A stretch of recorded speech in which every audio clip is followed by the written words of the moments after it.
What's going on, everybody? It's EricRayweather back here, and in today's video we got a very important topic to talk about for Madden 20, fresh off the new title update or patch, whatever you refer to it as. The game is shifting once again in a way that I don't think is probably the best for the game, so we're going to talk about it today. If you want to stay up to date on the latest important Madden news, information, and tips all year long, make sure to subscribe and hit the bell icon so that you never miss any of the uploads.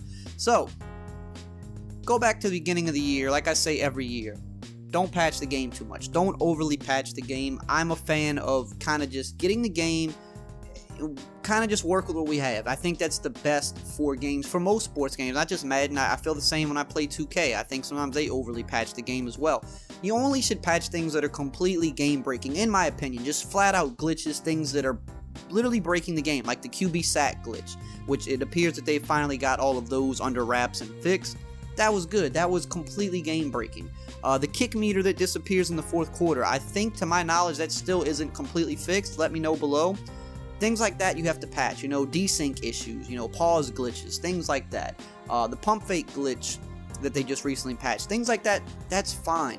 When you start tuning how the game plays, though, that's when we start creating a balance issue that we see every year, and we're starting to see that again this year. So, a couple updates ago, you might remember when they fixed the zones. Did the zones need to be fixed? Were they bad? Yes, I agree. The only part of that I didn't agree with was that DBs can now break with their back turned to the ball, which I don't like that, but whatever. That's what they decided to do. And I said then, I was like, the reason this isn't good is because the run is already the most overpowered thing in the game for many reasons. And if you're gonna make it harder to pass, if you're gonna go down that rabbit hole and start tuning and patching things and tweaking how things work, if you're going to make it harder to pass, you must also make it harder to run. Otherwise, you're just going to further create this gap between people who run and people who pass, and you're going to push more people to run, and that's not good for the game when there is no balance, when it's so one-sided. So they made it harder to pass by making the zones better, but not really touching anything to do with the run game. So that was step number one. Now here comes the other patch or update a couple days ago. They made a lot of fixes to tackling. All good fixes, if you just look at them for what they are. One of the main ones that they fixed was that they tuned the match distance for hit stick fumbles, so they reduced it. Now, this means before you were able to get into a hit stick animation from a little bit further away from the ball carrier, which should be fixed. If you look at it just for what it is, that needs to be fixed, definitely, because people were trying to hit stick from a distance that was technically too far away from the running back, and sometimes they were still able to match that animation to get the hit stick, which was causing more fumbles and things of that nature. But what this inadvertently nerfed completely is the enforcer ability. Now, the enforcer ability, just looking at it for what it is and taking nothing else into context, just the enforcer ability itself definitely was overpowered, definitely did not work the way it was supposed to. All the enforcer ability is supposed to do is guarantee that if you do go for a hit stick, your hit stick can't be broken. Whereas a regular player, if you go for a hit stick, there's a chance the ball carrier could break out of your hit stick, could truck you, you could bounce off of them. Guys with enforcer are guaranteed to land that hit stick. That's all the ability is supposed to do, and it still does that. Exactly how it's supposed to. But because you were able to actually get into a hit stick animation from a little bit further away, players that had enforcers were basically automatically going to hit stick you every time, because they could get into their hit stick animation before you could initiate some type of a ball carrier fake out, like a stiff arm, a truck, or a juke, because you as the ball carrier had to be a little bit closer to pull that off, whereas a CPU-controlled player with enforcer could get into his animation from a further distance. So what people started to do once they realized this was they said, hey, I can use an enforcer player, I can shoot the gaps on a run play, I could get him into position, and then I could click off, and then as soon as he gets close enough, he's going to lay the ball carrier out, and the hit stick can't be broken. Now again, yes, that in itself was overpowered, but when you take also into account how overpowered the run is in itself, especially with the running back abilities mixed in, that was the perfect counter to people that just wanted to run the ball every play. Now, run defense is in the game. There's plenty of run defense. I still honestly like the way the game plays, but I can understand why so many people are getting frustrated with it, because the balance isn't there anymore. You have people that are just running the ball all game long. You watch some of these competitive tournaments that happen every Friday. The people winning the tournaments now are not passing the ball a single time for the entire tournament. That clearly means there's a balancing issue. No matter how you feel about the game, if you're good at it, if you're bad at it, I'm pretty good at the game this year. I feel like I actually really like the game, but I understand that balance is important, and when you're seeing the best players in the world go a whole tournament without throwing a single pass, clearly that means that there is a balancing issue. So run defense isn't the problem. Plenty of good players have run defense. You can shoot the gaps, you can contain the edge, you can do all of that. But when you have running backs that have, the arm bar, the jukebox, the evasive abilities, even when you put good run defense out there, a lot of times these guys are breaking that first tackle because the abilities are very powerful. So even when you put perfect run defense out there, you could put it out there 3 plays in a row. 1 out of those 3 times, there's a very good chance that that running back is going to break the tackle, especially if he has high break tackle rating, even if you take abilities out of it. Even if his break tackle rating is high, there's a good chance he's going to break that tackle and be able to bust out a big run. So it's very hard, even with good run defense, to stop people that understand how to run the ball properly in this game. And that's why nobody is passing. So the enforcer ability was the perfect counter to that, because you could have good run defense, you could get your enforcer in the position you needed him to be in to make the play, you could click off and he made the play. But now, because he has to get so close to the ball carrier in order for his hit stick animation to trigger, we're back to the same spot where, well, the running back that has armbar, evasive, jukebox, whatever the ability you want to use, he can trigger his ability before the defender can trigger his. So now when you're watching people play, everybody's saying, oh my god, enforcer's nerfed, it doesn't work. It actually still works the way it's supposed to, it just no longer can get that hit stick from a further distance, which was really honestly necessary for the state of the game that we're in.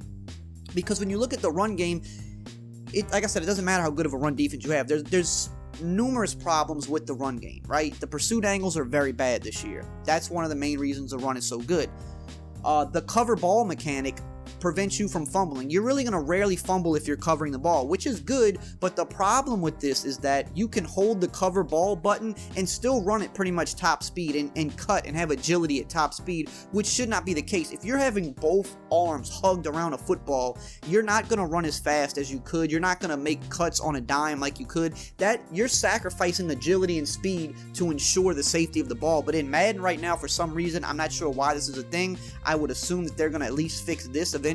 But if you cover the ball right now, you basically can still move at top speed. And when you watch some of these best players play, you watch any of these tournaments that take place, as soon as their running back gets the ball, they're just covering the ball, and you can see them weave in and out of the defense and run for a touchdown. It's crazy. So just like at the beginning of the year when fumbles were high, and I was saying, well, there's ways to avoid fumbles. You could cover the ball, you could do this, you could do that. The fumbles are happening a lot less now too. So again, when you take in the fact that they buffed the zone defense to make it better, they've reduced fumbles, and now by reducing the hit stick distance, they've also nerfed enforcer, which was the best ability to stop the run. You're just consistently making it harder to pass the ball to the point where nobody wants to pass. That's the problem. All those things that were fixed should have been fixed. I think those were all good fixes, but you can't consistently make it harder to pass without addressing the numerous issues with running the ball, like pursuit angles, the speed at which you can run while covering the ball, and also the fact that there's literally no stumbling in the game anymore. So you could have terrible run stick, run into your offensive lineman, and your running back's never going to stumble or trip. He'll just run in place, and because the pursuit angles are so bad, eventually something will open up and he can break out of there. That's another big issue with the run game. None of those things have been addressed, but it seems like everything that has been addressed has been, while still a good fix, has further made it harder to pass. And if you keep making it harder to pass, while also inadvertently making it easier to run when it was already so easy to run, you're losing balance in your game. Everybody's going to run.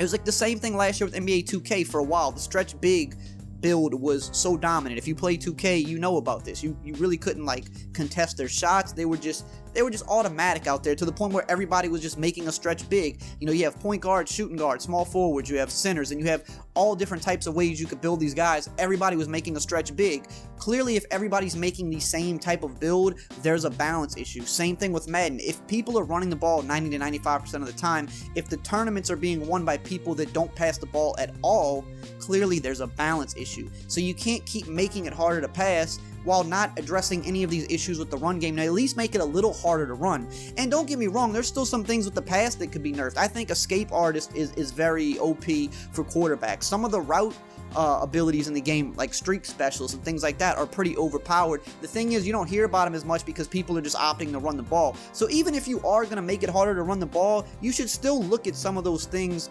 with passing the ball as well, because then you could easily cause that shift to go right back in the other direction where everybody just wants to pass. So balancing a game is difficult, but I think this year more than ever, EA has seemed very one-sided with how they've tuned and patched the game, and it's causing a lot of people to have frustration with the game because, I mean, it's a football game. A lot of people don't want to play against people that are going to run the ball 90 to 100% of the time, and even when they put good run defense out there, they're still getting their tackles broken, right? No one really wants to play that. Me personally, like I said, so far, for how I play the game, and what I do on the game, I'm not running into a whole lot of issues. I'm having fun, but I can understand people that play it more than me, especially people that play it competitively. I can see why they're frustrated with the game because there's just no balance. Whereas the last 2 years, it was definitely way more of a passer's game than a runner's game, but there was still way more balance than what we see now. You can pass the ball fine in this game. There's a lot of great passing schemes. There's a lot of good schemes that are viable, but when the run is as good as it is, it just doesn't make sense not to be a run-heavy, player. That's basically become the tagline for Madden 20 is why pass, hashtag why pass. That is the tagline for Madden 20 right now, because it doesn't matter how good of a passer you are, the run is just so much better, and they keep, doing things to actually make it harder to pass and by default easier to run, that it just literally, you're at a huge disadvantage if you're not running the ball every play. And I think anytime your game gets to that state, as good as the game or as bad as the game could be, when your game gets so far away from balance, that's always going to create a bad experience because no one wants to play the exact same thing every single game. That's just what it is. People want a little bit more variety. So I think they need to, look into some of these issues with the run game and maybe understand that while there are some issues with passing, like the zones were issues, the hit sticking thing was issue, it's not a good idea to nerf things in the pass game when the run is so good, right? It's just not a good idea. Like, I'll take the run game being OP and the zones being terrible, because at least that way you're at least giving people a reason to pass. You make the zones good, you don't touch nothing with the run game, well, now those people that were passing are just going to all start running the ball anyway. So things can be bad in the game as long as there's balance. Nothing's perfect, but if you're going to start fixing one area of the game, you got to fix the other side too, or else you're just going to be in for a bad state of the game, and that's kind of what we're starting to get to. So hopefully they address that going forward. Let me know what you think below, and as always, I will see you guys next time.